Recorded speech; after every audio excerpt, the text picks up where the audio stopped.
Assalamualaikum warahmatullahi wabarakatuh. Perkenalkan, nama saya Nur Alam Syaputra dengan NIM 2031191 dari kelas MPIA 2019 Manajemen Pendidikan Islam. Video kali ini ialah untuk memenuhi salah satu tugas final pada mata kuliah media dan sumber belajar.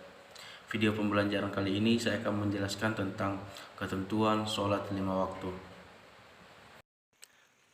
Baik, selanjutnya kita akan masuk ke materi pembelajaran di mana materi kali ini sesuai dengan judul video ini, yaitu tentang ketentuan sholat 5 waktu. Pada video kali ini saya akan menjelaskan tentang ketentuan sholat, syarat, hal-hal, dan tata cara sholat. Tetapi sebelum masuk ke itu, kita harus mengetahui apa itu sholat sendiri. Jadi, sholat secara bahasa itu berarti doa, sedangkan secara istilah merupakan ibadah yang terdiri dari perkataan dan perbuatan tertentu, yang dimulai dengan takbir dan diakhiri dengan salam. Selanjutnya itu kita akan membahas tentang sholat dalam Islam, apakah itu penting atau tidak. Maka dari itu saya akan menjelaskan sedikit tentang sholat dalam Islam. Jadi, sholat dalam Islam itu menempati kedudukan yang sangat penting, karena sholat adalah perbuatan yang pertama kali akan dihisab atau dihitung pertanggungjawabannya kelak di hari kiamat. Selanjutnya itu kita akan masuk di materi berikutnya, di mana materi ini itu tentang syarat sholat, di mana sholat itu memiliki syarat-syarat tertentu supaya ini membedakan dari hal-hal ibadah yang lain. Di mana syarat sholat itu ada dua jenis. Yang pertama, syarat sah sholat dan syarat wajib sholat. Selanjutnya kita akan membahas tentang syarat sah sholat, di mana syarat sah sholat ini harus diperhatikan baik-baik sebelum melakukan yang namanya sholat. Yang pertama itu suci badan dari hadas, baik itu hadas besar maupun kecil.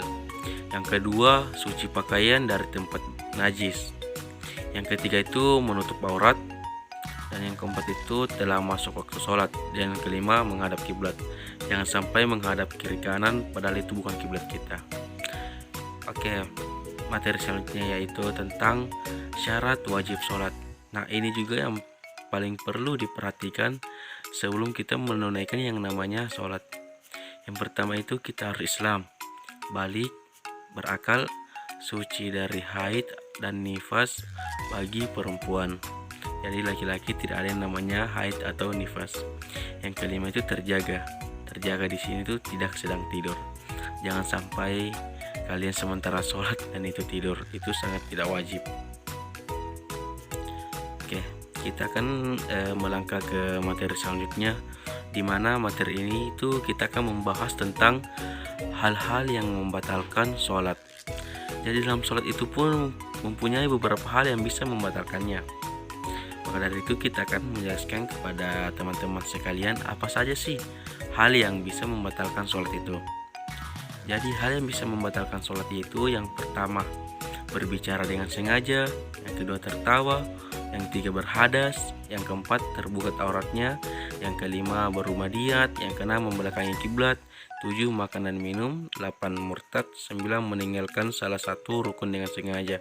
10, bergerak sebanyak 3 kali. Selanjutnya itu kita akan melangkah ke materi selanjutnya, yaitu tentang rukun sholat. Jadi sholat pun mempunyai beberapa rukun yang harus diperhatikan oleh teman-teman sekalian dalam melaksanakan sholat. Dimana dalam rukun sholat itu terdiri dari yang pertama, niat. Yang kedua, berdiri bila mampu. Yang ketiga, takbiratul ihram. Yang keempat itu membaca surah Al-Fatihah. Yang kelima, ruku dan tumakninah. Yang keenam itu i'tidal dengan tumakninah. Yang ketujuh itu sujud 2 kali dengan tumakninah. Yang kedelapan itu duduk antara 2 sujud dengan tumakninah. Yang kesembilan itu duduk untuk tasyahud. akhir. Yang ke-10 membaca tasyahud akhir. Yang ke-11 membaca salawat atas Nabi. Yang ke-12 mengucapkan salam. Yang ke-13 itu tertib. Oke, sekarang kita akan memperlihatkan beberapa gerakan-gerakan sholat. Yang ini adalah takbir, dan yang ini adalah ruku, dan yang ini adalah sujud. Setelah sujud itu kita akan duduk di antara dua sujud. Jadi perhatikan gambar baik-baik. Selanjutnya itu tasyahud atau tahiyat akhir.